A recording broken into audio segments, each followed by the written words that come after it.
Assalamualaikum warahmatullahi wabarakatuh. Alhamdulillah, wassalatu wassalamu ala rasulillah wa ala alihi wa sahbihi wa man walah wa ba'du. Teman-teman sekalian, Alhamdulillah kembali kita diberikan kesempatan oleh Allah subhanahu wa ta'ala untuk beraktivitas di hari ini. Semoga insyaAllah hari ini aktivitas kita mendapat bimbingan dari Allah subhanahu wa ta'ala dan mudah-mudahan lebih baik daripada hari-hari sebelumnya. Ini penting saya ingatkan dalam setiap kesempatan supaya kita bisa mengoreksi dulu yang telah kita kerjakan, kemudian membangun visi baru pada hari-hari yang akan kita lalui. Demikian diajarkan dalam Al-Quran. Dan ini yang mempraktikkan sekarang menjadi luas. Bahkan banyak non-muslim yang mengambil manfaat dari ayat-ayat ini, kemudian dijadikan sebagai peta-peta kehidupan. Itu ayatnya sering kita hafalkan, bahkan dibaca dalam setiap kesempatan sholat. Namun tidak sedikit kemudian yang menurunkan itu menjadi detil bimbingan kurikulum dalam aktivitas hidup. Allah pernah menyampaikan di surah Al-Insyirah itu, فَإِذَا فَرَغْتَ فَانْصَبْ وَإِلَى رَبِّكَ فَرَغَبْ. فَإِذَا فَرَغْتَ فَانْصَبْ. Jika engkau telah menuntaskan aktivitas di hari itu, maka kemudian siapkan untuk yang besok. Kalau Nabi biasanya malam-malam tuh beliau evaluasi dulu.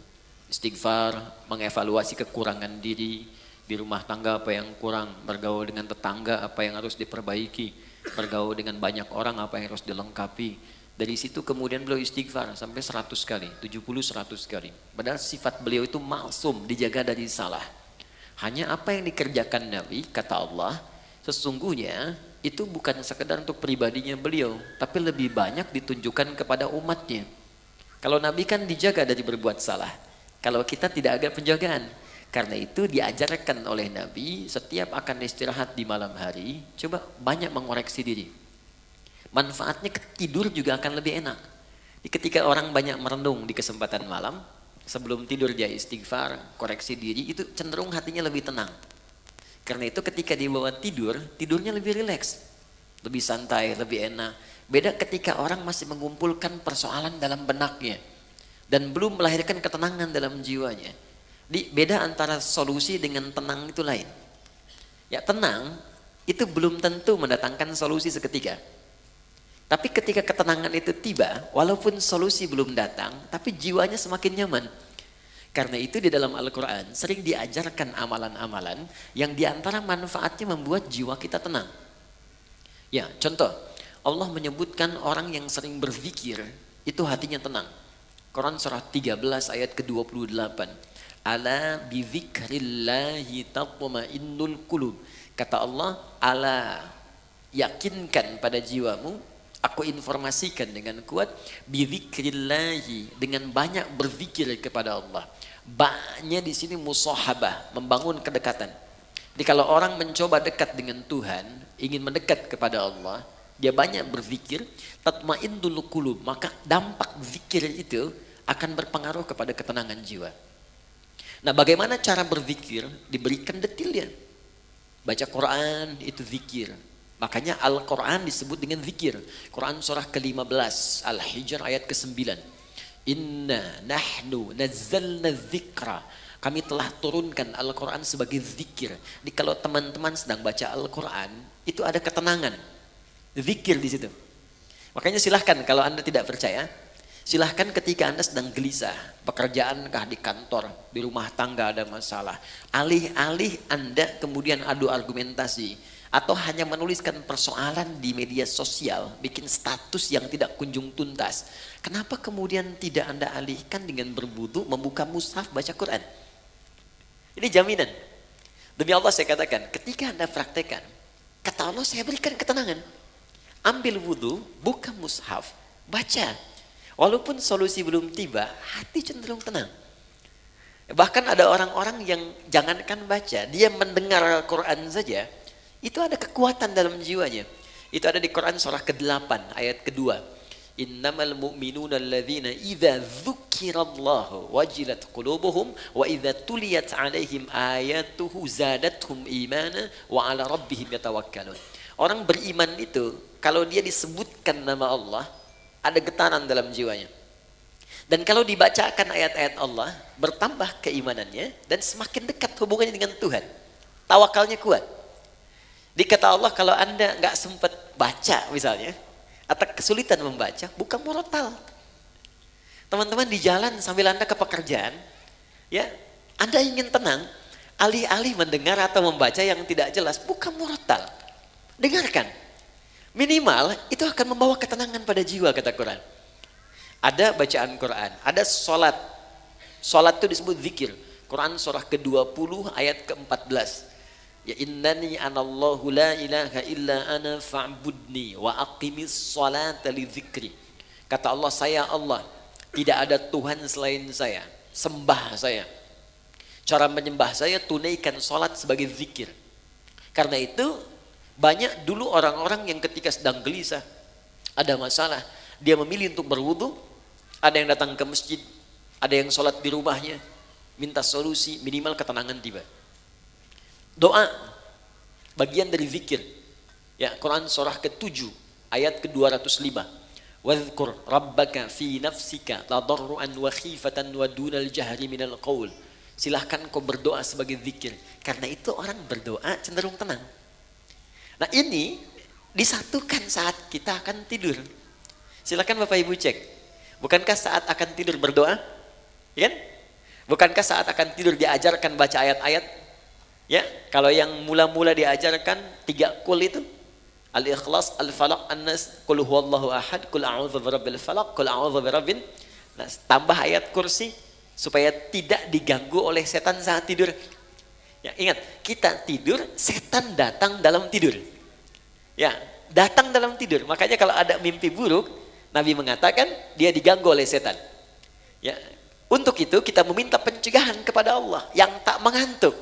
Ingat, setan tak tidur, Allah tak ngantuk. Maka kita meminta bacakan ayat kursi. Ya, lempar dia dengan ayat kursi. Allahu la ilaha illa huwal la ta'khudhu sinatun wa la naum. Ya, lempar dengan ayat kursi. Tidak cukup dengan ayatnya, dengan kursinya sekalian. Ya, ya bacakan itu. Kemudian ada yang sholat kan? Sholat dulu sebelum tidur kan? Ya, Nabi mengajarkan witir atau 2 rakaat sebelum kita tidur. Supaya apa? Supaya tenang. Jadi gini, saya ingin ajarkan, mohon maaf, berbagi bukan mengajarkan. Saya ingin berbagi begini. Agama itu ketika memerintahkan kepada kita, bukan ingin memberi beban. Di cara berpikirnya ingin memberikan solusi. Di ketika Allah minta kita sholat, sebetulnya ingin memberikan ketenangan. Minta kita berdoa supaya kita nyaman. Allah nggak butuh dengan sholat kita. Semuka langit dan bumi tidak bersujud kepada Allah, tidak akan menurunkan status Allah sebagai Tuhan. Cuma kita yang butuh. Makanya ketika dipanggil hayya 'alas shalah, Anda bertanya, kenapa sholat? Kata Allah lewat suara azan, hayya 'alal falah. Yang aku berikan lewat sholat bukan beban, tapi kebahagiaan untukmu. Bukankah engkau selalu minta, ya Allah bahagiakan rumah tanggaku, ya Allah sukseskan pekerjaanku. Aku yang punya, datang kamu sujud, minta aku berikan. Karena itu di pertemuan terakhir kemarin kita memohon kepada Allah saat duduk di antara 2 sujud, minta banyak permohonan. Rabbil filli warhamni wajburni warfa'ni warzuqni dan seterusnya. Minta kasih sayang, minta perlindungan, minta rizki, minta rahmat, minta kesehatan dan seterusnya. Karena Allah yang punya. Pertanyaannya, kenapa banyak orang meminta dalam sholat kemudian belum ada yang terkabul atau satu dari sekian banyak belum dicapai? Boleh jadi ada yang belum maksimal dalam sholatnya, atau ada dari bacaan dan gerakan sholat itu yang belum dipahami dengan baik sehingga maknanya tidak teresap ke dalam jiwa. Karena itu kita teruskan sebentar manfaat dari apa yang kita pelajari lewat sholat. Kita masuk ke pertemuan sekarang, sujud bagian kedua. Saya akan ambil 10-15 menit saja, selebihnya kita akan diskusi. Dari pertemuan yang telah kita lalui, saya kira ada beberapa kesempatan yang belum kita untuk berdiskusi, dan saya mohon izin mungkin akan berhenti lebih awal, ya mungkin setengah 12 atau mungkin 15 menit sebelum zuhur. Saya bisa pamit lebih dulu karena ada hal yang harus saya kerjakan kemudian. Jadi kita maksimalkan pertemuan ini untuk membahas 10-15 menit bagian sujud yang kedua. Setelah itu kita coba buka diskusi. Anda yang ingin ditanyakan atau sempat terlewatkan dari awal wudhu sampai dengan ke bagian sujud itu, pertanyakan kemudian, karena setelah itu kita akan masuk bab bagian ketiga terakhir. Tiga terakhir kita akan bahas tahiyat. Ya, jadi cara tahiyat baik tahiyat pertama ataupun terakhir plus bacaannya. Kemudian yang kedua adalah doa khusus sebelum salam, karena ini menjadi bagian terakhir dari 4 keadaan yang doanya seketika akan dikabulkan oleh Allah kalau benar caranya. Ada saat berdiri, kedua saat rukuk, ketiga saat sujud, dan keempat sesaat sebelum salam. Untuk yang ini saya akan berikan perhatian lebih karena jarang banyak orang fokus di sini saking ingin cepatnya selesai sholat. Jadi baru tahiyat udah pengen salam gitu kan. Makanya Allah taruh tuh di bagian terakhir sebelum salam, ada peluang saat kita membacakan doa itu seketika kalau benar doanya bisa dikabulkan. Kalau dalam posisi itu Anda diminta dan dimohon untuk memberikan sesuatu atau meminta sesuatu, kira-kira apa yang harus kita mintakan? Kan dulu ada tayangan di TV dalam 1 jam harus menghabiskan uang sekian, bingung kan mau beli apa aja. Sekarang dalam sekian menit, sekian detik Anda harus meminta, dan kalau diberikan itu akan dikabulkan. Kalau Anda minta kan berpeluang dikabulkan. Anda mau minta apa? Nanti akan diajarkan oleh Nabi beberapa kalimat yang kalau Anda bacakan itu akan diberikan semua yang terbaik dunia, alam kubur, dan akhirat. 3 dimensi kehidupan. Karena nanti ada yang cuma minta dunia saja. Quran surah kedua ayat 200. Wa minan nasi may yaqulu rabbana atina fid dunya. Terus? Bukan, jangan harang. Itu yang ayat 201. Wa minan nasi may yaqulu rabbana atina fid dunya wa ma lahu fil akhirati min khalaq. Ada dari sekian manusia yang orientasi hidupnya cuma minta dunia saja. Yang penting dunia sukses. Dia nggak berpikir akhirat. Akhirat gimana nantilah. Alam kubur nanti aja. Pokoknya dunia saya pengen raih dulu nih. Dia yang paling hebat, popularitas harus paling tinggi, kedudukan paling hebat, harta paling banyak. Itu aja. Gak ada yang lain. Tapi ada yang hebat di ayat 201-nya. Wa minhum may yaqulu rabbana atina fid dunya hasanah wa fil akhirati hasanah wa qina adzabannar. Dia merasa saya akan pulang. Saya akan wafat. Saya nggak akan selamanya di dunia. Dan saya sudah diperlihatkan orang-orang yang wafat di hadapan saya. Bahkan saya yang memandikan, saya yang menyolatkan, saya yang mentalkinkan. Dan saya yakin besok lusa, saya yang wafat. Dan saya punya keyakinan besok ada kehidupan setelah saya wafat. Karena itu saya siapkan amalan-amalan yang hasilnya saya akan nikmati kemudian hari. Maka orang ini punya visi untuk akhiratnya, bukan hanya sekedar untuk dunianya. Maka dia siapkan, saya pengen dunia nikmat dan akhirat nikmat. Ini rumus dalam Al-Quran, ketika Anda mengejar akhirat, maka dunia akan ikut di belakangnya. Gak akan rugi. Karena akhirat itu, dunia pasti nempel. Tapi kalau Anda ikut dunia, akhirat belum tentu mengikutinya. Contoh begini, zakat itu kan akhirat kan? Zakat akhirat ya, bukan dunia, awas. Tapi bagaimana Anda bisa berzakat kalau nggak ada dunianya? Oke. Anda mau zakat 25 juta. Zakat itu kan 2,5%. Berarti Anda harus punya berapa? 1 miliar kan? 1 miliar untuk berzakat 25 juta. Karena itu orang-orang dulu mengejar kekayaan itu bukan untuk nyari dunia, tapi supaya bisa zakat. Abdurrahman bin Auf mengejar kekayaan sampai paling kaya nomor 1, kapaknya terbuat dari emas. Apa motivasinya? Supaya saya bisa zakat, supaya saya sedekah, supaya saya infak. Ya, jadi motivasinya ke situ. Begitu dikejar untuk zakat, infak, sedekah, dunia ikut. Coba, yang dapat 1 miliar, padahal yang keluar cuma 25 juta. 975 jutanya silahkan nikmati dunia Anda. Tuh. Jadi orang yang mengejar akhirat, dunianya pasti ikut. Tapi orang kalau ngejar dunia saja, akhirat belum tentu. Anda kesini mau taklim, dunia ikut kan? Makanan di luar banyak tuh. Dunia tuh. Kue banyak. Saya kalau taklim tuh taklim, tukang somai, tukang ini, dunia ikut semua. Tapi kalau sengaja beli somai, belum tentu dapat taklim. Sederhana ya. Woi, sekarang plus Templar lagi. Oke, jadi visi mengejar akhirat itu tidak harus kemudian meninggalkan dunia, karena otomatis Ibnul Qayyim Al-Jauziyah beliau berkata, Perlakukan dunia seperti bayangan. Bayangan. Kalau dikejar itu, gak akan pernah ketangkap. Ayo bikin perlombaan musyawarah ngejar bayangan, tangkap gitu.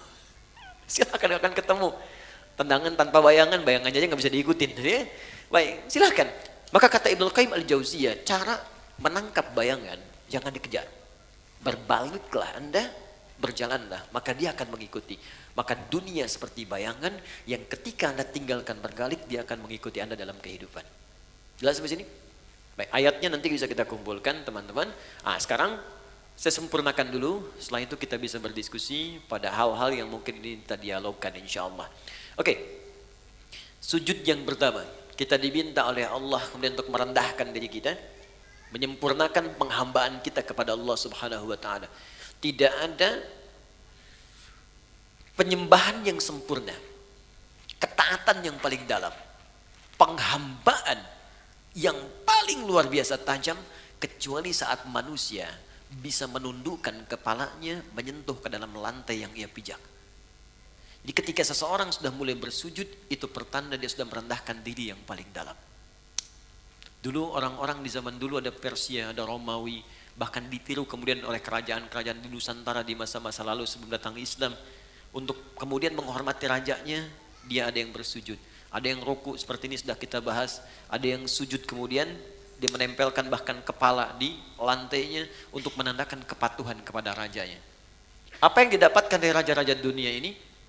Maaf, tidak seluruhnya diberikan. Tidak semua kebutuhan diberikan. Belum tentu dia sehat diberikan obat. Belum tentu keperluannya diberikan. Belum tentu dia gelisah ditenangkan. Tapi kemudian Allah berfirman, datang padaku, sujud kepadaku. Ketika engkau sujud, aku berikan apapun yang kau butuhkan dalam kehidupan. Bahkan turun Quran surah ke-48 ayat 29 yang pernah kita bacakan di pertemuan lalu. Muhammadur Rasulullah walladzina ma'ahu asyidda'u 'alal kuffar ruhama'u bainahum tarahum ruk'an sujjada yabtaguna fadlan minallahi wa ridwana. Umat Muhammad sallallahu alaihi wasallam itu tegas pada segala hal yang menyimpang, tapi juga penyayang terhadap sesamanya. Anda akan lihat mereka sering ruku dan sujud. Saat posisi sujud itulah dia kemudian bermohon kepada Allah semua kemuliaan yang mampu dia dapatkan. Itu tantangan. Jadi begitu Anda merendahkan di hadapan Allah, maka Allah berikan apa yang kamu butuhkan, aku akan berikan. Maka keluarlah hadis Nabi sallallahu alaihi wasallam. Perhatikan baik-baik kalimat Nabinya yang disampaikan dari Ibnu Abbas. An Ibnu Abbas radhiyallahu taala anhuma. Hadis riwayat Ibnu Abbas, semoga Allah meridhai kepada beliau dan kepada kedua orang tuanya. Anin Nabi sallallahu alaihi wasallam, beliau menerima riwayat ini dari Nabi sallallahu alaihi wasallam. Perhatikan kalimatnya, aktsirud du'a. Jika Anda dalam posisi sujud, maka perbanyak permintaan. Doa. Minta, minta, minta, minta, minta. Ada seorang datang kepada Nabi, ya Rasulullah, tolong doakan saya masuk surga. Tolong doakan saya masuk surga. Apa jawab Nabi? Fa'inuni bikasratis sujud. Maka bantu saya dalam doa itu dengan engkau beramal memperbanyak sujud. Bahkan untuk surga pun sujud. Untuk dunia mau minta, silakan. Karena itulah di kesimpulan terakhir, orang yang sujudnya benar, ketika dia sujud menghambakan dirinya, dia katakan subhana rabbiyal a'la. Maha suci Allah yang paling tinggi di antara semua yang pernah dapati dalam kehidupan. Wa bihamdi, aku memujinya.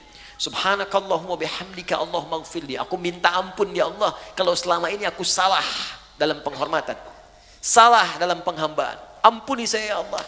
Maka bangkit dia, didudukkan oleh Allah. Kata Allah, silahkan mau minta apa, aku berikan apapun yang kamu butuhkan. Maka Nabi ajarkanlah duduk di antara dua sujud untuk meminta kepada Allah beberapa permintaan yang kita butuhkan.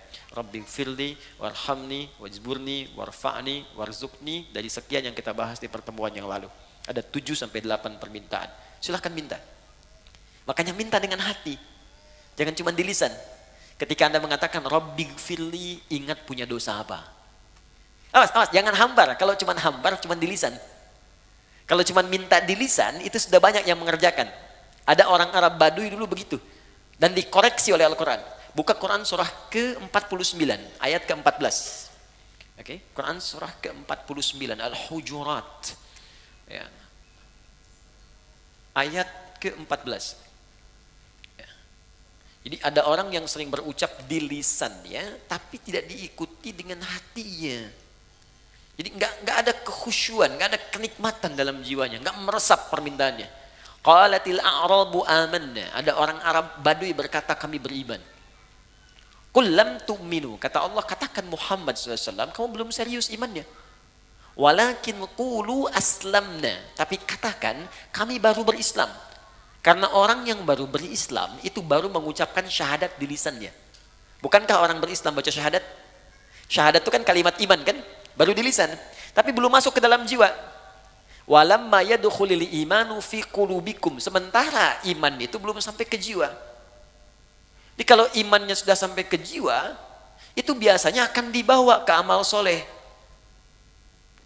Ini teman-teman, ini lisan mengucapkan kalimat iman. Perhatikan alurnya. Iman masuk ke dalam hati, ke jiwa kita. Lalu iman ini akan membimbing kita untuk beramal soleh. Karena itu setiap Anda menemukan kalimat iman dalam Al-Quran, pasti setelahnya amal soleh. Mau kalimatnya umum amal soleh atau spesifik khusus amalan-amalannya.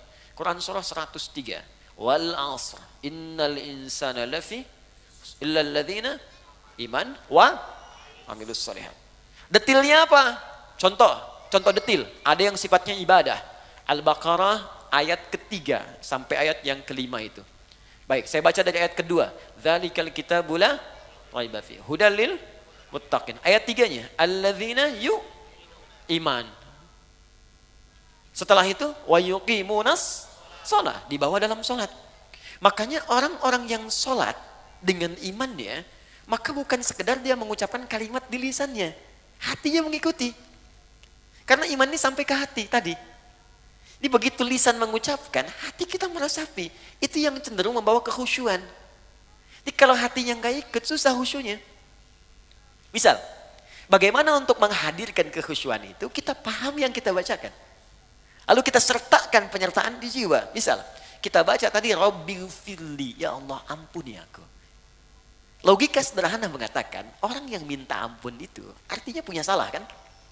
Gak mungkin orang minta ampun kalau gak punya salah. Oke, saya mau tanya pada Anda, siapa yang tidak punya kesalahan? Boleh angkat tangan. Saya pulang. Oke, yang salahnya sedikit. Yang banyak. Oh, saking banyaknya kita susah ngangkat kan? Berarti ngaku kan? Kalau mau dirunut lagi, maaf. Berapa banyak kesalahan yang pernah kita lakukan pada orang tua? Tolong adil dan jujur pada diri kita. Berapa kali kalimat di lisan kita menyakiti ibunda yang pernah mengalirkan air mata? Berapa kali ayah pernah kecewa dengan kata-kata kita? Dari masuk ke rumah tangga, berapa kali lisan Anda menyakiti istri? Berapa kali istri kalimat dan gerak-geriknya menyakiti suami? Dan Anda masih mengharapkan surga? Terus Anda mengharap ridha Allah, sementara Anda sendiri buruk kepada orang tua. Kata Nabi, ridha Allah itu tergantung pada ridha orang tua. Ridha Allahi fi ridhal walid. Nah sekarang, ketika Anda mengucapkan kalimat Rabbighfirli, ya Allah ampuni aku, maka bagaimana rasapan jiwa yang kita hadirkan? Diajarkan oleh para ulama, hadirkan perasaan salah itu. Minta ya Allah, saya salah kepadamu ya Allah. Kau panggil sholat, saya lambat-lambatin. Kau minta zakat, saya belum kerjakan. Ya Allah, saya salah ya Allah pada ibu saya. Bahkan saat akan sholat saya menyakitinya. Ya Allah, saya salah pada ayah saya. Mungkin karena ini pekerjaan saya menjadi sering terhambat. Ya Allah, saya salah pada anak saya ya Allah. Mungkin karena perilaku saya dia sering tawuran. Mungkin karena saya dia kena narkoba. Mungkin karena saya ya Allah dia jauh dari kekuatan. Minta. Ini hadirkan. Ini kalau cuma di lisan, di jiwanya nggak ada, susah kehusuannya muncul. Warhamni ya Allah, sayangi saya. Makanya kalau orang disayang oleh Allah, selesai sholat dia menjadi penyayang. Karena dijaga oleh Allah. Gak ada, lisan gak ada kasar, tangan gak ada kasar, terjaga. Nah, ini poinnya. Sampai minta rizki, sampai minta macam-macam. Begitu minta rizki, warzukni, hadirkan dalam jiwa. Ya Allah lancarkan pekerjaan saya. Mudah-mudahan dengan pekerjaan ini saya bisa berzakat. Saya pengen haji ya Allah. Saya pengen umrah ya Allah. Saya pengen berinfak. Saya pengen membahagiakan keluarga saya. Saya pengen bantu kawan saya. Hadirkan di hati. Berapa banyak Anda sholat, tapi belum menghadirkan semua makna ini. Orang hanya berhenti di bacaan dan gerakan saja. Baca, gerak, dan selesai. Khusyuknya sulit untuk didapatkan. Karena jiwanya tidak ikut. Nah, maka ketika Allah sudah berikan kepada kita, Rabbighfirli, diampuni. Oleh Allah ampuni. Ciri orang yang diampuni, sekali lagi, saya ambil satu contoh saja, dari 7 sampai 8 bacaan, saya ambil satu contoh. Rabbighfirli, ya Allah ampuni saya. Kemudian Allah ampuni. Saat diampuni itu, ciri pertamanya, orang yang diampuni oleh Allah dari perbuatan dosa, maka dia akan dijaga oleh Allah untuk tidak berbuat dosa lagi di kemudian hari. Misal, maaf sekali, ada orang yang matanya mudah melihat hal-hal yang salah. Gambar yang tidak dibenarkan, video-video yang tidak tepat misalnya. Maka dia bertaubat, ya Allah ampuni saya. Ketika diampuni, maka matanya akan dijaga oleh Allah untuk memandang maksiat. Dijaga. Ada yang tidak senang, begitu kemudian melihat, dia palingkan. Dia istighfar. Bahkan kemudian, mohon maaf, begitu mendengar ada berita tentang gambar yang tidak enak pun dia nggak mau lihat. Saya nggak mau ah. Itu tandanya dosa di mata itu sudah dihilangkan. Dosa di kaki, pernah melangkah pada perbuatan maksiat. Ketika diampuni di kaki ini, maka ini akan dijaga. Melangkah kepada maksiat itu berat. Tangan, ya, ujung kepala sampai ujung kaki. Jadi kalau sudah dijaga dari perbuatan maksiat, artinya orang ini sudah mendapatkan ampunan dan penjagaan dari Allah Subhanahu wa taala. Nah, kalau sudah dapat seperti itu, maka apa yang mesti kita kerjakan terhadap Allah adabnya? Oke, saya berikan contoh ini. Saya beri Mas Wisnu misalnya permen. Oke. Oh, mau permen apa coklat? Oh, permen, oke. Ya. Saya beri. Antum ucapkan apa? Sama-sama. Oke. Saya beri Mas Dimas permen.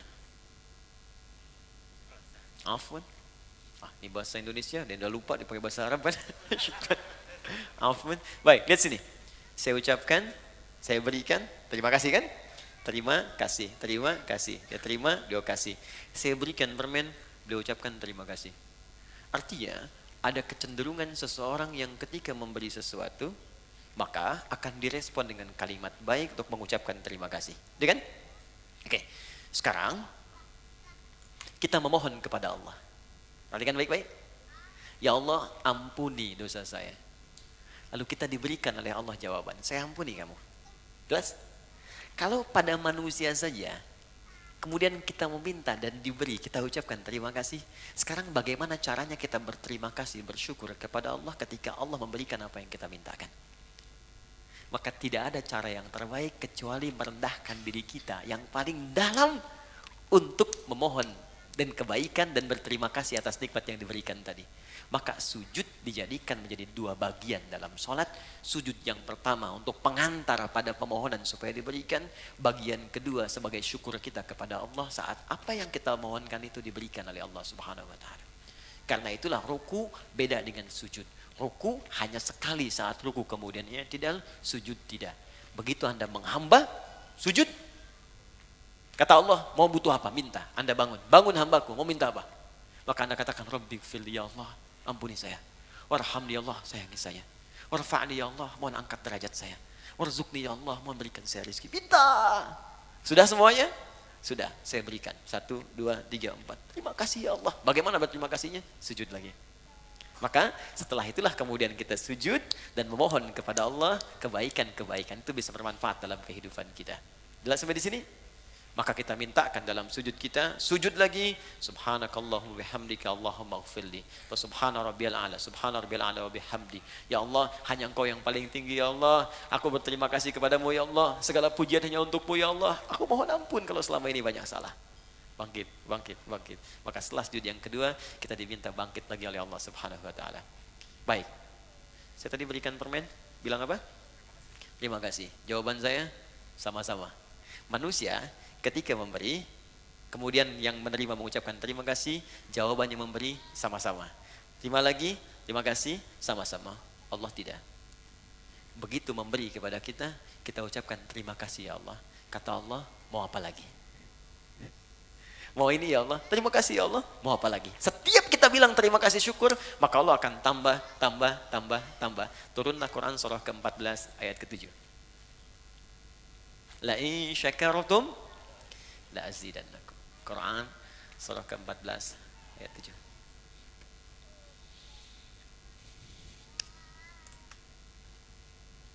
Wa idz ta'adzana rabbukum, ketika Tuhanmu berjanji. Fokus. Membuat sebuah komitmen. Menyampaikan kepadamu, la in syakartum, jika engkau mensyukuri nikmat-nikmatku, jika engkau bersyukur kepadaku, la azidannakum, aku akan terus tambahkan nikmatku kepadamu. Allahu Akbar. Fokus ya, saya belum selesai nih. Jadi kita sudah sujud, terus duduk di antara dua sujud, minta kan? Kita belajar ilmu hikmah nih. Ini agak sulit mendapatinya, kita harus kumpulkan beberapa referensi dulu. Karena di fikih itu, biasanya hanya berhenti dua aspek. Satu bacaan, dua gerakan. Jarang mengajarkan kemana. Anda harus kumpulkan dulu dari beberapa referensi. Nah kemudian, fokus. Begitu kita minta, kita sujud lagi kan? Sebagai syukur kita kepada Allah. Jadi begitu Allah berikan, kita syukur. Ketika kita syukur, diminta bangkit kita. Berdiri kamu. Ya kan? Karena itu setelah kita sujud yang kedua, bangkit kan? Entah itu berdiri atau kemudian duduk untuk tahiyat. Perhatikan baik-baik. Kaidah saat syukur ini berlakulah ayat yang disebutkan tadi. Quran surah 14 ayat 7. La in syakartum la azidannakum. Kata Allah, kalau benar syukurmu ini, sujud kita yang kedua itu, kalau benar syukurmu ini, maka aku akan terus tambahkan. Bukan hanya yang engkau minta sekarang, apapun yang aku membutuhkan, apapun yang engkau butuhkan, aku berikan. Bahkan ada orang nanti yang belum memohonkan, sudah Allah kabulkan. Jadi saking tingginya sifat syukurnya, belum dia minta, dia butuh sesuatu, belum dia mohonkan, sudah Allah kabulkan. Ada yang begitu nanti. Nanti kita berikan beberapa contoh-contohnya. Ya, ada untuk perempuan Maryam. Saya berikan contoh yang bukan Nabi, bukan Rasul. Maryam itu kan gak pernah minta, Bu. Tapi begitu butuh makan, ada makanan. Pengen buah, ada buah. Ada pakaian. Bahkan Nabi Zakaria itu kebingungan. Beliau yang pegang kunci mihrabnya, beliau yang gemboknya, tapi setiap masuk mengantarkan kebutuhan, sudah ada di situ. Dan yang diantarkan bukan Nabi, bukan Rasul. Buka Quran surah ketiga, ayat 37. Paling kiri sebelah bawah di mushaf. Fataqabbalaha rabbuha biqabulin hasanin. Wa ambataha nabatan hasana. Wa kaffalaha Zakaria. Kullama dakhala alaiha Zakaria al-mihraba wajada indaha rizqa. Qala ya Maryamu anna laki hadha. Qalat huwa min indillah. Inna Allah yarzuqu man yasha bighairi hisab. Lihat urutannya. Maka Allah menerima hasil pendidikan Imran dan Hannah. Ibu bapak, teman-teman, Imran Hannah bukan Nabi, bukan Rasul. Jadi saya pilihkan contoh di Al-Quran yang bukan Nabi dan Rasul supaya tidak ada orang yang les kemudian hari. Itu kan Nabi, Ustaz. Itu kan Rasul. Maka Allah turunkan surah, nih saya turunkan yang bukan Nabi dan bukan Rasul supaya kamu tidak punya kesempatan untuk ngeles lagi. Ya, Imran Hannah punya anak diberi nama Maryam, dididik dengan baik, dicarikan guru yang pintar dan soleh, ditempatkan di tempat yang terbaik, dirawat secara baik, cari yang halal untuk makanannya, minuman yang halal, perlengkapannya halal. Tapi yang paling menarik, ketika orang tua berdoa baik untuk anak-anaknya, punya cita-cita mulia, dicarikan guru yang baik dan soleh, pintar, ditempatkan di tempat yang baik. Kalau konteks sekarang, kasih nama yang baik, doakan dengan baik, cari sekolah yang baik, cari guru-guru yang soleh dan pintar. Ketika Anda kerjakan semua ini, kata Allah, fataqabbalaha rabbuha. Ikhtiar orang tua diterima oleh Allah. Saya mau tanya, dari apa yang teman-teman kerjakan untuk anak-anak Anda, apakah Allah sudah terima atau belum? Selama ini, ya. Coba lihat. Sekolah yang Anda pilihkan, Allah ridho enggak? Makanan yang Anda berikan kepada anak, Allah ridho enggak? Pakaian yang Anda belikan untuk anak-anak, Allah ridho enggak? Dan itu teman-teman akan berdampak. Ridhonya Allah kepada pendidikan anak, ridhonya Allah kepada perawatan anak, itu bisa berdampak pada sikap anak terhadap orang tua. Makanya ketika Allah ridho kepada Ismail, ketika Ibrahim mendidiknya, Ismail membalas kepada ayahnya. Bagaimana balasannya? Ketika ayahnya bekerja, beliau pengen bantu. Ayah mau meninggikan Ka'bah, bawa batu. Itu Ismail masih usia 45 tahun. Pengen bantu, Bu. Pekerjaan berat. Jadi punya rasa. Jadi ketika orang tua memberikan yang terbaik kepada anaknya dan diikuti petunjuk Allah, maka Allah akan tanamkan rasa sayang yang dalam pada anaknya, bahkan ia rela mengorbankan tenaga dan jiwanya untuk pekerjaan dan meringankan bapak ibunya. Jadi begitu akan meninggikan bangunan Ka'bah, Quran surah kedua ayat 127, Ismail datang. Wa idh yarfa'u Ibrahimul qawa'ida minal baiti wa Ismail. Ingatlah ketika Ibrahim sedang membawa batu untuk meninggikan bangunan Ka'bah, memijak. Pijakan pertama disebut makom. Sampai sekarang ada makom Ibrahim. Tiba-tiba di sudut yang lain datang Ismail membawa batu. Usia masih 45 tahun, belum dewasa. Dia mengatakan pada bapaknya, kalau bahasa kita, Pak, boleh nggak saya bantu? Anak kecil. Sekarang ketika Anda bekerja, adakah anak kemudian berkata, Papa, saya aja yang bersihin mobilnya. Mama, saya aja yang bikinin tehnya. Atau jangan-jangan anak yang pakai mobil Anda yang cuci. Dan kita tidak bisa menyalahkan. Kata Quran, jangan salahkan anak dulu. Kembalikan pada diri kita. Apa yang sudah Anda berikan pada anak-anak sehingga mereka tidak peka pada orang tuanya. Anak itu bersih, dia kosong, ingin diisi apa? Isi Mentos, ada Mentos. Saya sering masukkan tangan ke kiri, bukan karena ingin masukkan ya Pak Ibu, bukan. Karena saya nyimpen coklat di sini. Saya suka berpikir ada anak kecil ya, makanya saya masukkan coklat. Saya simpan sini ya. Baik. Jadi bahkan ketika mimpi pun, Quran surah 37 ayat 102 sampai 107. Bapaknya cuma mimpi. Inni ara fil manami anni azbahuka fanzur madza tara. Duhai anakku, papa bermimpi menyembelih engkau. Dalam mimpi menyembelih. Maka bagaimana pendapatmu? Sudah mulai dewasa. Ini menunjukkan kata Al-Quran, kalau anak sudah mulai dewasa, maka kurangi sayang-sayang, kurangi perintah, jadikan dia teman. Dia ada 3 tahapan di Quran. Kalau masih kecil, perbanyak sayang. Sayang, sayang, sayang, sayang, sayang.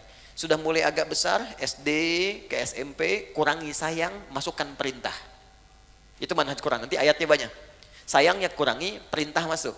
Sebab kalau sayang terus datang, nanti manja, begitu diperintahkan, manjanya muncul. Dikurangi manjanya, masukkan perintah. Kalau sudah semakin dewasa lagi, SMP mungkin kelas 3, SMA kelas 1 naik, maka jadikan dia teman. Perintah kurangi, manja kurangi, sayang tetap dia adakan, cuman jadikan teman. Ajak sebagai teman diskusi. Kalau diperintahkan, dia bisa balikin, sebab nalarnya sudah mulai matang. Nah, ayo sholat, bapak aja belum siap-siap. Dan mulai muncul. Nah, Ibrahim mengajarkan, nak, bapak mimpi menyembelih kamu, bagaimana pendapatmu? Apa jawabnya Ismail? Ya abatif al-matu marpah, kerjakan sekarang yang diperintahkan. Saya yakin karena bapak Nabi mimpinya pasti benar. Kerjakan sekarang, jangan tunda. Insya Allah engkau akan dapati aku sabar dalam mengikuti itu semua. Jangankan tenaganya, nyawanya pun ia siapkan untuk meringankan beban pekerjaan orang tuanya. Deh.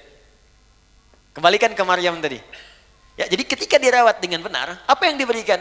Kullama dakhala alayka ahliya Zakaria al-mihrab. Setiap Nabi Zakaria masuk ke mihrabnya, tempatnya Maryam, wajada 'indaha rizqa. Semua sudah ada. Makanan ada, buah-buahan ada, minuman ada, pakaian ada. Bingung Nabi Zakaria. Qala ya Maryam, anna laki hadza. Maryam, saya yang pegang kuncinya. Kenapa ada di situ semua? Dari mana semua ini masuk? Apa jawabannya? Qalat huwa min 'indillah. Kata Maryam, semua dari Allah. Tuh teman-teman, Bapak Ibu. Jadi kalau ada anak dari kecil yang didengarkan padanya kalimat-kalimat baik, Allah, astagfirullah, alhamdulillah, masya Allah, subhanallah, maka lisan itu akan terbiasa mengucapkan kalimat itu di kemudian hari. Tapi kalau Anda suntikkan kalimat-kalimat yang kotor, tayangan-tayangan yang tak baik, maka itu yang biasa keluar nantinya. Makanya ada anak kecil diajak ke dokter, itu yang kalimatnya istighfar. Mau disuntik, astagfirullah ya Allah, astagfirullah ya Allah, astagfirullah. Yang keluar itu. Ya Anda ajarkan tayo, ya keluarnya tayo. Ya. Anda ajarkan robot, ya keluarnya robot. Nah, itu gambarannya. Jadi ketika kita kemudian sujud yang kedua bersyukur kepada Allah, kata Allah, kalau benar syukurmu, aku akan tambahkan di luar apa yang telah kamu bacakan tadi. Di luar rabbighfirli, warhamni, wajburni, warfa'ni, warzukni, wahdini, wa'afini ataupun wa'fu anni. Di luar 7 sampai 8 itu Allah akan tambahkan apa yang kita butuhkan dalam kehidupan. Tanpa bahkan kita memintanya. Nah, saya mau berhenti di titik ini. Bagaimana cara bersyukur kepada Allah sehingga dengan kita, memikirkan saja belum tersebut di lisan kita, Allah sudah menjawab apa yang kita butuhkan dalam kehidupan. Jadi materi terakhir yang saya ingin sampaikan di poin ini. Setelah itu kita masuk ke tahiyat, karena berdiri sudah kita bahas. Kemudian setelah itu kita masuk ke doa sebelum salam. Dan yang terakhir, amalan pasca salat. Jadi cuma 3 bahasan lagi ya. Tahiyat, doa sebelum salam, amalan pasca salat. Setelah ini kita masuk salat jenazah. Ya, nanti kita belajar cara mentalkinkan bagaimana, terus cara mandikan bagaimana, cara mengkafani bagaimana, baru menyolatkan. Dan saya pengen semuanya dengan hal-hal yang sifatnya bukan ilustrasi biasa, tapi nyata. Ya, jadi kalau pas nanti mau mandikan, kita siapin persiapannya, kan? Pas mau nanti ngafani, beli kain kafan. Kalau enggak saya yang belikan sendiri. Ya pokoknya semua beli, kain kafannya nyata, terus siap-siap yang mau jadi volunteer dari sekarang ya, disiapkan. Nah, siapkan ya, nanti kita siapkan cara ngafanin bagaimana, kemudian nanti baru terakhir setelah itu menyolatkan. Ya, terus nanti kita berikan tambahan cara mengangkat sampai masuk ke liang lahat seperti apa. Ya. Terakhir untuk hari ini, nanti saya cukupkan di sini. Setelah itu kita dialog. Ya. Dalam sujud yang kedua, kita sujud. Fikihnya, kalau bicara fikih bukan hikmah, maka dikerjakan mutlak seperti Nabi menunjukkan. Ya.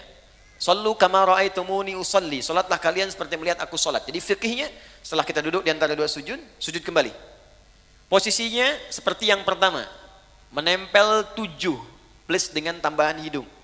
Ya, 1 kening, kemudian 2 telapak tangan, 2 tambah 1 3, kemudian 2 lutut, 3 tambah 2 5, kemudian jemari di 2 kaki, tambah 2 7 plus dengan hidung. Ya, kalau kita benar sujudnya, maka otomatis hidung kita pun akan menempel. Ini kalau tempat sujudnya bersih. Seperti di sini karpet sejadah. Tapi kalau Anda sedang keluar, ya di pantai, naik ke gunung, diduga misalnya kurang bersih, maka tidak mutlak harus menempelkan hidung. Diangkat boleh. Jelas ya? Saya sudah contohkan, jadi tidak perlu kemudian saya contohkan kembali. Dan saya sudah bikin PowerPoint. Jadi pertemuan berikutnya, nanti saya tunjukkan PowerPoint dari awal takbir sampai dengan selesai salam. Baik, sudah ada, nanti saya kirimkan ya, insyaAllah. Kemudian teman-teman fokus, setelah sujud seperti biasa, tempelkan dulu. Mohon maaf sekali, boleh bantu saya? 1 orang aja. Siapa aja boleh. Mas Andian, mohon izin. Di sini, karena kita ada kamera tersambung, sini aja. Kiblatnya ke sana, sana ke MU. Ya, silakan, sujud langsung. Oke. Nah, fokus. Lihat sini teman-teman. Nah, ini sudah bagus. Ini tempelkan dulu. Mohon izin jangan dulu berdoa ya. Jangan dulu berdoa. Ingat sampai kata Nabi famakin sujudaka. Sempurnakan dengan baik dulu sujud secara caranya baru berdoa. Kening ini sudah ya di sini. Jangan sampai terhalang. Ingat pakai peci itu untuk menutup rambut. Jadi kalau kira-kira rambutnya pendek atau tidak ada rambut sama sekali, tak pakai peci pun gak ada masalah. Jelas ya? Baik, kemudian ini di telapak tangan 2, ini agak dibuka ya. Sudah cukup baik, agak dibuka. Yang penting enggak ke sini ya, cukup di sini. Agak dibuka sehingga tidak dirapatkan ke sini. Ini hati-hati ada yang dilarang oleh Nabi, jangan kau tempelkan ini siku di sini sehingga menutup diafragma. Di saat sedang sujud kan darah dipacu kencang dari jantung ke otak. Begitu kita tempelkan di diafragma itu bisa terhambat. Bisa meninggal orang kalau terlalu lama. Dibuka. Ilustrasinya kata Nabi sampai anak kambing bisa lewat. Ingat anak kambing itu kan zaman Nabi orangnya besar-besar. Ya, jadi wajar lewat itu cuma ilustrasi bahasa kiasan. Maksudnya ada ruang di sini. Bukan Anda ukur. Mama sini sholat yang benar. Anak kambing mana? Anak kambing. Tidak ya. Ini 2 lutut sini. Kemudian ini ditutup, bukan dibuka begini. Sudah saya terangkan, ditutup begini. Ini sudah bagus. Nah, sudah seperti ini baru berdoa. Biarkan nikmat dulu, tekan sampai di kepala ini terasa enak, di kening. Ini masih hidup ya? Ya, alhamdulillah. Jadi tenang dulu, enak setelah merasa. Biasanya awal-awal pusing. Awal-awal pusing biasanya. Nanti setelah itu enak. Baru berdoa. Bangkit. Alhamdulillah. Nah, sudah duduk di antara 2 sujud, kan? Kemudian sujud kembali seperti tadi yang pertama. Baik, ini yang kita lakukan serupa. Jadi fikihnya tidak ada yang berubah. Sujud kedua sama seperti sujud yang pertama secara fikih. Bacaannya pun tidak berubah. Sama. Ya, subhana rabbiyal a'la atau subhana rabbiyal a'la wa bihamdi atau subhanakallahumma bihamdika Allahumma ighfirli. Silahkan dipilih. Jelas. Tapi ingat pesan saya baik-baik.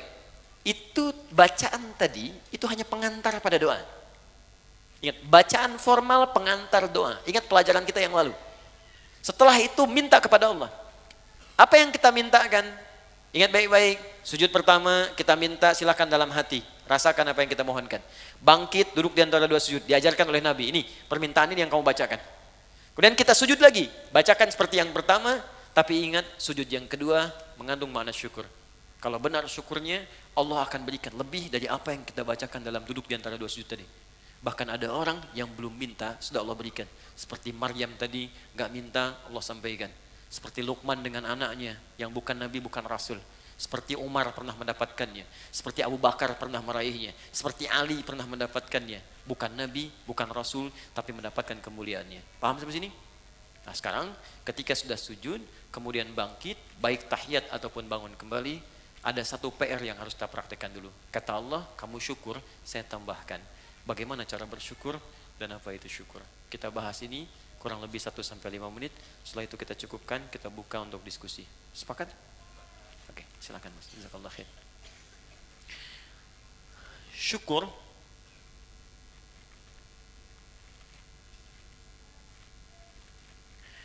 artinya usaha untuk mengungkapkan,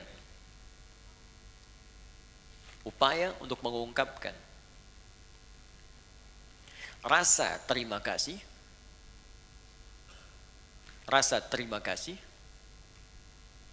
dan kebahagiaan.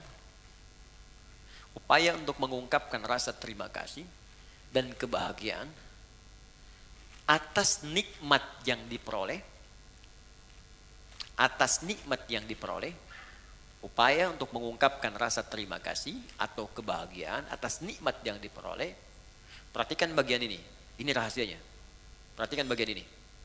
Dengan cara menggunakan nikmat itu sesuai dengan ketentuan yang Allah tetapkan.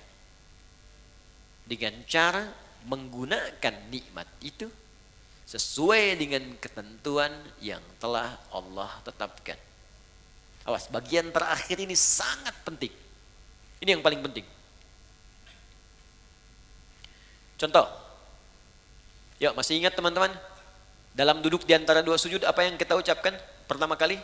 Rabbil firli. Ya Allah, ampuni aku. Orang yang sudah diampuni oleh Allah, maka cirinya organ tubuhnya akan dijaga oleh Allah dari perbuatan maksiat. Lalu kita bersyukur. Sujud, ya Allah terima kasih. Engkau ampuni dosaku. Maka ketika Anda bangkit lagi, utamanya selesai sholat kita, maka buktikan nikmat yang telah Allah berikan kepada kita itu dengan berusaha menjaga tubuh kita untuk digunakan pada hal yang telah Allah tetapkan. Contoh, kata Allah, mata itu hanya boleh melihat yang ini, yang baik-baik. Yang tak baik palingkan. Turun Quran surah ke-24 ayat 30 untuk laki-laki, 31 untuk perempuan. Qul lil mu'minina yaghuddu min absarihim. Katakan pada pria-pria yang punya iman. Masih ingat tadi di awal? Iman bersanding dengan salat. Alladzina yu'minuna bil ghaib wa yuqimunas shalah. Iman bersanding dengan salat. Katakan pada pria-pria yang punya iman. Katakan pada pria-pria yang telah salat. Ayat 31-nya wa qul lil mu'minat. Katakan pada perempuan-perempuan yang punya iman. Katakan pada perempuan-perempuan yang telah salat, yaghuddu min absarihim, yaghuddna min absarihinna. Pandangannya, matanya gunakan untuk melihat yang baik saja. Jika yang ditatap itu tak baik, maka palingkan. Disebut dengan ghaddul basar. Maka, jika Anda ingin mensyukuri nikmat ampunan Allah, maka gunakanlah kemudian tubuh kita untuk digunakan pada semua ketentuan yang telah Allah tetapkan. Mata, apa ketentuan mata? Telinga, apa ketentuan telinga? Lisan, apa ketentuan lisan? Sampai ke ujung kaki. Jelas? Di ketika Anda ingin mendapatkan ampunan Allah, kata Allah, saya ampuni. Baik, buktikan, jaga ampunan itu. Di bukan Allah sudah bersihkan, Anda pakai maksiat lagi. Habis sholat, bicarain orang lagi. Yang dibicarakan kadang-kadang imamnya juga. Sialan tuh imam. Harusnya makmum dia benar. Baca kepanjangan. Makmum baca Yasin. Bisa. Baru salam gitu kan. Iya. Banyaknya di tarawih kan. Waladhdallin amin. Yasin. Malam pertama lagi. Allahu Akbar. Saya pernah tuh, itu baru hari pertama saya jadi santri. Begitu masuk pesantren di Garut, imamnya pas angkatan terakhir di kelas paling akhir, kelas 6. Dia baca madnya paling tinggi, paling panjang yang 6 harokat. Bismillahirrahmanirrahim. 6 harokat. Ya, kalau sekarang bingung, jadikan detik. Kalau kami mengajarkan pakai detik, 1 detik itu 2 harokat, 2 detik 4 harokat, 3 detik 6 harokat. Di detik itu lebih mudah. Tak, tak, tak. Lihat.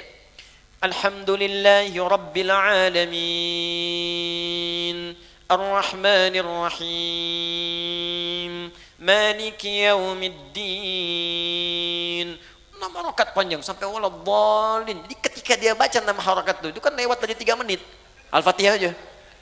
Udah begitu selesai waladhdallin amin Yasin. Saya hari pertama masuk pesantren, malam pertama tarawih pakai Yasin. Di hati udah begini aja. Tapi Allah Maha Adil. Allahu Akbar. Jadi begitu selesai Yasin, Allahu Akbar. Itu tuh. Tapi tidak harus ditiru tuh yang begitu ya. Ya. Oke, lihat balik sini. Teman-teman fokus. Jadi begitu caranya. Ya, telinga jaga. Lisan jaga. Jadi jangan sampai saat sholat diampuni, habis sholat maksiat lagi.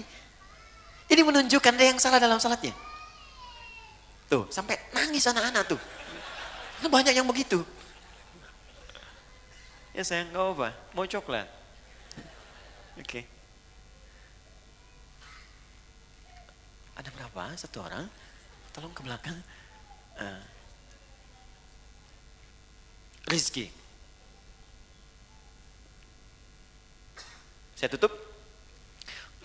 Kalau ini standar ya. Ini yang sering orang keliru. Rizki bisa materi, uang, benda, pakaian, kendaraan, makanan, rumah, dan sebagainya. Oke, kita praktek dulu, fokus, praktek dulu. Kita minta warzuqni, ya Allah berikan aku rizki. Allah jawab. Dan kadang banyak orang tidak sadar, mungkin kesuksesan yang Anda dapatkan sekarang, itu atas doa Anda saat sholat. Anda pengen punya kedudukan, kata Allah saya berikan. Anda pengen punya harta, saya berikan. Anda ingin popularitas, sukses karir, saya berikan kata Allah. Tapi berapa banyak yang Allah berikan atas doa yang dimintakan dan dikabulkan itu kemudian yang disyukuri. Anda sujud, bangun, kata Allah syukuri. Sekarang pertanyaannya, ada orang yang bisa mensyukuri rezeki sampai-sampai Allah ditambah terus, tambah. Saking banyaknya tambahan sampai dia merasa dunia kecil. Dan yang paling dahsyat, ada orang yang nggak megang tapi ketika butuh ada. Itu yang kaya. Di saking banyaknya nggak kehitung. Mau makan, ada makanan. Pengen beli buah, ada yang beliin buah. Ada makan, ngajak teman malah dibayarin. Ya, jadi apa yang dia kerjakan tuh Allah cukupkan, cukup. Tapi dia nggak punya beban, ya, nggak capek, kendaraan nggak ngurus, mau berangkat ada yang jemput. Kadang-kadang dia telunjuk tangan begini, taksi berhenti, gitu kan? Wah, pokoknya luar biasa lah. Betul, pas bayar dibayarin. Nah, bagaimana cara mendapatkan rumus-rumus mudah, dimudahkan oleh Allah? Kata Allah syukuri. Nah kembali ke konteks tadi di awal, syukur itu menggunakan nikmat yang Allah berikan sesuai ketentuan yang Allah tetapkan. Contoh, maaf, saya tidak bermaksud untuk menyampaikan hal-hal yang kurang berkenaan, tapi ini untuk introspeksi kita. Allah katakan, cari pakaian untuk menutupi aurat. Anda minta, ya Allah warzuqni, berikan saya rezeki. Kata Allah, ini saya kasih. Oke. Dari pemberian itu Anda berikan pakaian. Kata Allah, bentuk syukur dari pakaian itu engkau gunakan untuk menutupi aurat. 1. Berapa banyak kemudian dari hamba yang Allah berikan rezeki itu justru membeli pakaian yang membuka auratnya. Orang tuanya tertutup, tapi anaknya terbuka. Jadi kalau dari kecil Anda tanamkan kepada anak, diberikan pakaian yang membuka auratnya, bagaimana saat dewasanya? Itu baru pakaian. Yang kedua, silakan lihat. Kata Allah, gunakan pakaian itu untuk engkau gunakan menampil dengan sempurna saat ibadah. Menghadap kepadaku dengan pakaian yang indah. Turun Quran surah ke-7 ayat 31. Ya bani Adam khudhu zinatakum inda kulli masjid. Hei anak cucu Adam, jika ada panggilan dari masjid maka kenakan pakaian terbaikmu. Saya mau tanya, panggilan apa yang muncul dari masjid? Salat. Allahu Akbar, Allahu Akbar. Makanya orang khusyuk itu di pertemuan yang lalu masih ingat? Ketika dia akan menghadap Allah, dia kenakan pakaian terbaiknya. Allah yang panggil. Antum ini dapat undangan Sabtu Ahad yang ngundang manusia. Tampilan luar biasa.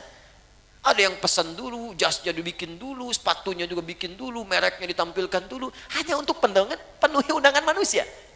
Yang belum tentu memenuhi kebutuhan kita. Yang belum tentu memberikan solusi pada persoalan kita. Diundang makan cuma sekali, nambah nggak bisa. Ya. Solusi belum tentu hilang. Untuk menghadapi manusia saja, tampilan kita luar biasa. Kata Allah, kenapa ketika aku undang tampilan kau biasa-biasa saja? Kan kurang adil, Bu, Pak, teman-teman. Yang paling unik yang dipakai di olahraga, itu pula yang dipakai dalam sholatnya. Ada yang dipakai kemudian rekreasi, itu pula yang dipakai dalam sholatnya. Apakah salah? Tidak. Sah menurut hukum. Tapi untuk bentuk syukur yang sempurna, itu belum paripurna. Jelas sampai sini? Baik. Saya kasih rumus begini. Ini rahasia. Tapi saya coba dan hasilnya luar biasa. Baik, fokus baik-baik ya. Jadi begini. Kalau kita dapat rezeki, sekali lagi ini rahasia. Kalau kita dapat rezeki berupa materi, rumus cepatnya pakai dulu untuk ibadah. Pakai untuk ibadah dulu. Sehingga pertama hisab kita akan ringan di hadapan Allah. Ya. Saya biasanya kadang Allah titipkan kasih pakaian lewat si fulan yang kirim kain, kirim pakaian. Tak pernah saya terima pertama kali kecuali saya coba pakai ibadah dulu. Even itu orang cuma pakai kasih kaos. Pakai sholat sunnah, pakai baca Quran, pakai sholat dulu. Maka apa yang terjadi? Karena semua benda yang akan kita kenakan itu akan bersaksi di hadapan Allah di hari kemudian. Ya, termasuk anggota tubuh. Al-yauma nakhtimu ala afwahim fatukallimuna aydihim wa tashhadu arjuluhum. Jadi mulut dikunci, tangan kaki bersaksi, termasuk benda-benda yang kita pijak kita kenakan. Di surah Az-Zalzalah, idza zulzilatil ardu wa akhrajal ardu wa qala al-insanu yauma idzin tuhadditsu akhbaraha. Pada saat kiamat itu terjadi, akan ada hisab dan semua benda yang kita pijak, yang kita kenakan akan bersaksi di hadapan Allah. Bayangkan, teman-teman, ketika baju itu tiba-tiba berkata kepada Allah, ya Allah, saya bersaksi, saya pernah dikenakan oleh si fulan ini untuk sholat kepadamu. Ya Allah, saya bersaksi dikenakan oleh si fulan ini, ya Allah, bangun tahajud mengenakan aku. Allahu Akbar. Ya fulan, ketika aku berikan kepadamu nikmat berupa pakaian, apa yang kamu kerjakan? Ya Allah, saya bersaksi, pertama kali saya gunakan untuk memenuhi panggilanmu ke masjid. Maka sepatu itu berkata, benar ya Allah, Anda gunakan. Buka pintu, rumah Anda, masuk ke ruangan kamar Anda, buka kemudian lemari pakaian Anda, coba lihat setiap helai pakaian Anda, berapa banyak yang sudah digunakan untuk ibadah. Jangan-jangan ada di antara pakaian itu yang hanya dipakai untuk digunakan maksiat saja selama hidup. Maka saran saya, cepat tutupi dengan ibadah sebelum dia bersaksi di hadapan Allah dan memberatkan timbangan Anda pada keburukan. Anda sudah minta motor, sepeda aja belum bisa membawa Anda ke masjid. Ya Allah, aku pengen motor. Kamu ini gimana? Minta motor, beban kamu akan berat. Sepeda aja belum mampu mengantarkan kau ke masjid. Itu si fulan, sepeda dia nggak punya, motor nggak pernah mimpi, mobil nggak pernah berharap. Kakinya bisa dipakai mengantarkan dia ke masjid. Jarak dia ke masjid 2 kilo. Kamu cuma 20 meter ke masjid. Sepeda sudah saya berikan, motor sudah saya limpahkan, mobil saya anugerahkan, mereknya bermacam-macam, belum mengantarkan kau juga. Maka nikmat apalagi yang harus aku berikan kepadamu supaya engkau mau berangkat ke masjid itu. Jadi kalau ada teman-teman mengatakan warzukni, ini hati-hati ya. Anda meminta dalam sholat warzuqni, ya Allah berikan aku rizki, dan sudah Allah limpahkan, tapi rizki itu belum mampu mendekatkan Anda kepada Allah, maka mesti berhati-hati. Jangan-jangan ada istidraj di dalamnya. Istidraj. Limpahan yang terasa nikmat, tapi di balik itu ada kumpulan azab yang sedang menunggu. Maka segera bertobat, coba dicek. Punya sepeda, pernah dipakai untuk mengantar ke masjid belum? Pernah dipakai ibadah belum? Punya motor, pernah dipakai ibadah belum? Punya mobil, pernah dipakai ibadah belum? Pakaian berapa banyak pernah digunakan ibadah? Tulisan pena, handphone, berapa banyak dipakai maksiat? Bandingkan dengan taatnya. Nah, semakin banyak ditata oleh kita untuk kepada hal-hal yang baik, syukur, maka semakin Allah akan tambahkan kepada kita nikmatnya. Itu gambarannya. Kalau ada yang macet di pertengahan, bukan karena dihambat, mungkin nikmat yang sudah ada belum dimaksimalkan untuk berbuat taat kepada Allah Subhanahu wa taala. Jelas sampai di sini? Oke. Karena itu kita cukupkan dulu sujud yang kedua, selesai kemudian tinggal aplikasinya. Ya, teman-teman, rezeki banyak ya. Ada anak-anak tuh, anak, cucu. Berapa yang sudah diinvestasikan pada kebaikan? Ingat, ketika Allah sampaikan jaga diri dari neraka, itu yang disebutkan pertama keluarga. Fokus, qu anfusakum wa ahlikum nara. Jaga diri dan keluargamu dari neraka. Diri keluarga, anak, pasangan, orang tua, ayah, suami, istri, selalu itu yang disebutkan. Itulah rizki. Ya, saya cukupkan sampai di sini. Untuk sementara waktu, kita berdialog dulu.